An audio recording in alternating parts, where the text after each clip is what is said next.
গ্রহণযোগ্য সকল মত ও পথের প্রতি শ্রদ্ধাশীল সংগঠন হিসাবে আমরা জাতীয় নাগরিক পার্টি এনসিপি অনুরোধকে বিবেচনায় নিয়ে আমাদের ছাত্র সমাবেশের স্থানটি পরিবর্তন করার সিদ্ধান্ত গ্রহণ করেছি।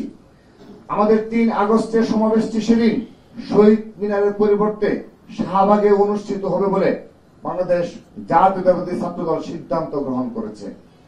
একান্তই উদারনৈতিক রাজনৈতিক অবস্থানের প্রতিফলন হিসাবে এই স্থান পরিবর্তনের কারণে রাজধানীর ব্যস্ত সড়কে যদি কোনরূপ ভোগান্তি তৈরি হয়, এই অনিচ্ছাকৃত সমস্যার জন্য আমরা নগরবাসীর নিকট অগ্রিম দুঃখ প্রকাশ করছি। আশা করছি তারা এই দিনটি তাৎপর্য ও আমাদের স্থান পরিবর্তনের উদারতাকে অবশ্যই তাদের বিবেচনায় রাখবেন। প্রিয় ভাই ও বোনেরা, আপনারা অবগত আছেন যে বিগত সময়ে বাংলাদেশ জাতীয়তাবাদী দল যখন রাষ্ট্র পরিচালনা দায়িত্বে ছিল, তখন ক্যাম্পাসগুলোতে ন্যূনতম রাজনৈতিক সহাবস্থান বজায় ছিল। সকল মত ও পথের ছাত্র সংগঠনগুলো ক্যাম্পাসে অবস্থান করে তাদের কার্যক্রম পরিচালনার সুযোগ পেত। কিন্তু 2008 সালের এই কালচারটি একেবারেই বিলুপ্ত হয় এবং সকল ক্যাম্পাসে বর্তমানে নিষিদ্ধ সংগঠনের একচেটিয়া আধিপত্য প্রতিষ্ঠিত হয়েছিল। দীর্ঘ 16 বছর ধরে বাংলাদেশ জাতীয়তাবাদী ছাত্র দলের নেতাকর্মীরাই নিজেদের জীবন, রক্ত, কেরিয়ার, পরিবারকে বিসর্জন দিয়ে ক্যাম্পাসগুলোতে স্বনামে ফ্যাসিবাদের প্রতিরোধ জারি রেখেছিল। কিন্তু এত জুলুম সত্ত্বেও 5 আগস্টের পর পরিবর্তনের পর জাতীয়তাবাদী ছাত্র দলের নেতাকর্মীরা অদ্যবধি ক্যাম্পাসগুলোতে ধারাবাহিকভাবে দায়িত্বশীল ভূমিকা পালন করে যাচ্ছে। দেশের একক বৃহত্তম ছাত্র সংগঠন হয়েও আমাদের নেতাকর্মীরা 5 আগস্টের পর কোথাও হল দখল করেনি, কোথাও সিট দখল করেনি, কোথাও কাউকে জোরপূর্বক কর্মসূচিতে নিয়ে আসেনি। 24-এর গণঅভ্যুত্থানে রাজপথে সবচাইতে কার্যকর ভূমিকা রাখা সত্ত্বেও আমাদের অবদানকে বারবার অস্বীকার করার অপচেষ্টা করা হয়েছে। আমাদেরকে নানাভাবে কুণ্ঠাসা করার চেষ্টা করা হয়েছে, মততন্ত্র কায়েম করা হয়েছে, অপপ্রচার করা হয়েছে, গুজব ছড়ানো হয়েছে, অনলাইনে কুৎসিত আক্রমণ করা হয়েছে। কিন্তু এই সব কিছুর বিপরীতে বাংলাদেশ জাতীয়তাবাদী ছাত্রদল শান্তি ও সহাবস্থানের রাজনীতি করে যাচ্ছে। এই সমাবেশের স্থান পরিবর্তন ঘটনা এর সর্বশেষ উদাহরণ। আমরা চাইলে সমাবেশটি ঘোষিত স্থানেই করতে পারতাম। আমাদের সকল প্রস্তুতি ছিল, আমাদের সেই ধরনের সাংগঠনিক প্রস্তুতি সম্পন্ন হয়েছে। কিন্তু আমরা কাটার পরিবর্তে ফুল দিলাম, আমরা উস্কানির বিপরীতে শান্তি ও সহাবস্থানের বার্তা দিলাম। আমরা মনে করি আমরা অকারণ উত্তেজনা ছড়ানোর বদলে উদারতার অনন্য দৃষ্টান্ত স্থাপন করলাম। আমরা মনে করি এই ঘটনা বাংলাদেশের ছাত্র রাজনীতি ইতিহাসে শান্তি, সম্প্রীতি, উদারতা ও সৌহার্দ্যের অনন্য নজির হয়ে থাকবে। যারা সফল অভ্যুত্থানের পর অভ্যুত্থানের একক মালিক হয়ে উঠতে চাইছেন, আশা করি এই উদারতার পর তারা নিজেদের সম্বিত ফিরে পাবেন এবং সঠিক ও সুস্থ ধারায় নিজেদের রাজনৈতিক কার্যক্রম পরিচালনা করবেন। অন্য সকল মত ও পথের প্রতি ন্যূনতম শ্রদ্ধা পোষণ করবেন। সকল বিষয়ে হঠকারিতার রাস্তা পরিত্যাগ করবেন। আজকের মেসেজ খুবই পরিষ্কার। আমরা আগামী দিনে দেশের শিক্ষাঙ্গনগুলোতে ইতিবাচক ধারার গণতান্ত্রিক, শান্তিপূর্ণ সহাবস্থানের, পরস্পর শ্রদ্ধাপূর্ণ, সৌহার্দ্যমূলক, পলিসি নির্ভর ছাত্র রাজনীতি করতে চাই। এই পথে উদারতা ও পরম সহিষ্ণুতাই হবে বাংলাদেশ জাতীয়তাবাদী ধারার রাজনীতি শক্তির পাথেয়। সবাইকে ধন্যবাদ জানিয়ে আবারও বলছি, আমাদের কেন্দ্রীয় শহীদ মিনারের পূর্ব ঘোষিত স্থান পরিবর্তন করে এনসিপি বারবার অনুরোধের কারণে আমরা সেটি শাহবাগে স্থানান্তর করলাম। সবাইকে ধন্যবাদ। বাংলাদেশ জিন্দাবাদ।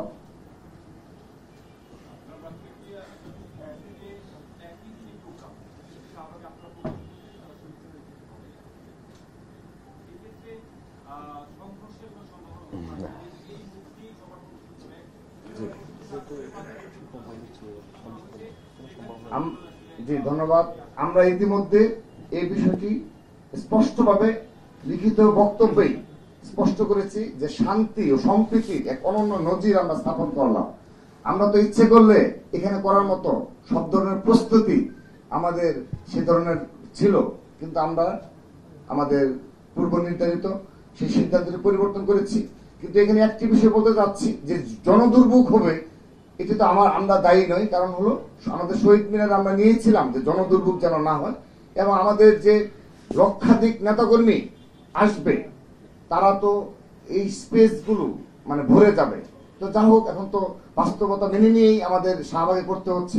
এখানে আমি আরেকটি বিষয় বলছি, সোহরাওয়ার্দী উদ্যানে আমরা আজকে আপনাদের এই সাংবাদিকদের মাধ্যমে দৃষ্টি আকর্ষণ করছি, আমরা সোহরাওয়ার্দী উদ্যান কর্তৃপক্ষের সাথে যোগাযোগ করেছি, কিন্তু সেখানে আমরা চাচ্ছি যে আমাদের যে বাসগুলো আসবে, সারা দেশ থেকে যে যানবাহনগুলো আসবে, আমরা যেন এই মৎস্য ভবন হয়ে সোহরাওয়ার্দী উদ্যানে আমরা যেন আমাদের যানবাহনগুলো রাখতে পারি, সেই ব্যবস্থা যেন সোহরাওয়ার্দী উদ্যান কর্তৃপক্ষ করে। কারণ আমরা জেনেছি যে অনেকটা সময় নিয়ে নাকি কোনো একটা ছাত্র সংগঠন এই অনুমতি নিয়েছে। তো আমাদের এখানে সংঘর্ষ হওয়ার সামান্যতম কোনো সম্ভাবনা নেই। এই কারণে ছাত্রদল ইতিমধ্যে আমরা সে ধরনের দিক নির্দেশনা প্রদান করেছি এবং আমরা তাদের অবগত করেছি যে ওই রাস্তা পরিহার করে যে এনসিপি যে বাসগুলো নিয়ে আসবে কিংবা যানবাহনগুলো ঢুকবে, তাদের সাথে সামান্যতম কোন প্রকার তারা যদি দুর্ব্যবহার করে উস্কানিমূলক কর্মকাণ্ড করে, ছাত্রদল সেই ফাঁদে পা দেবে না এবং সেগুলো তারা নিবৃত্ত করবে। সবাইকে ধন্যবাদ। গতকালকে হলো আপনার ডাকসু নির্বাচনের তফসিল বিছানো আছে এবং আপনার রাজশাহী ইউনিভার্সিটির তফসিল বিছানো আছে। আপনারা এই মুহূর্তে আসলে এই তফসিল ঘোষণাটা কিভাবে দেখছেন? একটা বিষয় হলো আমরা দেখেছি আসলে আপনারা ছাত্রদল এই যে সাম্য হত্যা প্রতিবাদী বিশ্ববিদ্যালয় প্রশাসনের পদত্যাগ দাবি করছিল, সেই জায়গা থেকে এই প্রশাসনের আপনার নেতৃত্বে এই ডাকসু নির্বাচনটা কিভাবে দেখছেন?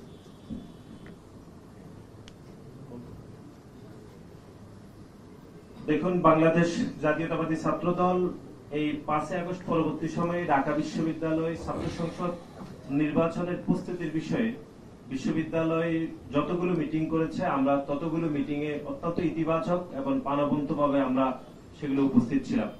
এবং বাংলাদেশ জাতীয়তাবাদী ছাত্রদলের পক্ষ থেকে 40টিরও বেশি সুপারিশ করা হয়েছে এবং 377টি সংস্কারের বিষয়ে বাংলাদেশ জাতীয়তাবাদী ছাত্রদল মত দিয়েছে।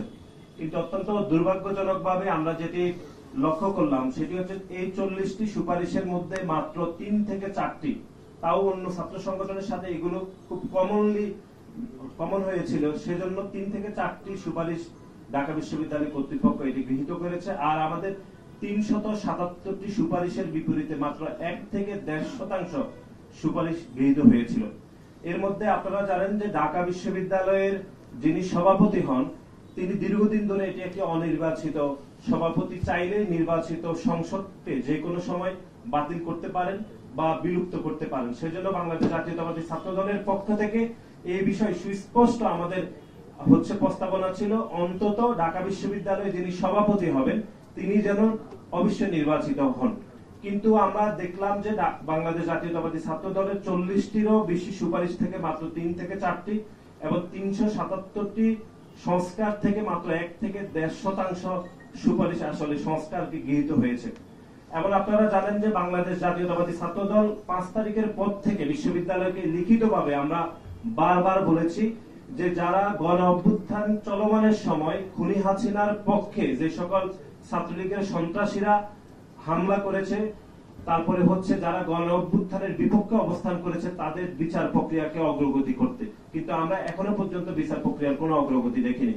আপনারা জানেন যে আগস্টের 4 তারিখ পর্যন্ত ঢাকা বিশ্ববিদ্যালয়ে যে সকল আওয়ামী লীগের দোসর শিক্ষকরা খুনি হাসিনার পক্ষে বিবৃতি দিয়েছেন, গুলি চালানোর জন্য খুনি হাসিনাকে প্রত্যক্ষ মদত দিয়েছেন, সেরকম একজন শিক্ষকেরও বিচার প্রক্রিয়া এখনো ত্বরান্বিত হয়নি।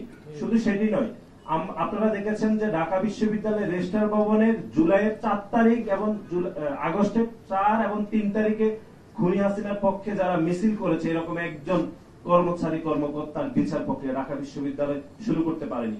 সুতরাং এই যে যাবতীয় প্রতিটি পদক্ষেপকে নেতিবাচকভাবে গ্রহণ করে যে ছাত্র সংসদের তারিখ ঘোষণা করা হয়েছে, তারপরও আমরা সেই তারিখকে আমরা ইতিবাচকভাবে দেখছি। এই জন্যই দেখছি কারণ আমরা মনে করি যে শিক্ষার্থীরা জুলাই এবং আগস্টের যে গণ অভ্যুত্থানে অংশগ্রহণ করেছে, সেই গণ অভ্যুত্থানে একটি স্পিরিট ছিল একটি ছাত্র সংসদ নির্বাচন করতে হবে। কিন্তু একই সাথে যারা জুলাই এবং আগস্টের গণ অভ্যুত্থানের সরাসরি অংশীদার ছিল, তাদের এরকম একটি সুপারিশকেও উল্লেখযোগ্যভাবে আমলে না নিয়ে খুনি সংগঠন ছাত্রলীগের বিচার প্রক্রিয়ার অগ্রগতি না করে, আওয়ামী লীগ দোষর শিক্ষকদের বিচার না করে, ঢাকা বিশ্ববিদ্যালয়ের কর্মচারী কর্মকর্তাদের বিচার প্রক্রিয়ার কোন রকম ত্বরান্বিত না করে এরকম ডাকসু যদি হয়, সে ডাকসু কতটুকু শিক্ষার্থীদের কল্যাণকর হবে সেটি আসলে সময় বলে দেবে বলে আমরা মনে করি। ধন্যবাদ। ধন্যবাদ সবাইকে। আজকে যেহেতু একটা ইস্যুতে আমরা করেছি, তাহলে এই ইস্যুতে থাকাটাই বেটার। ধন্যবাদ সবাইকে।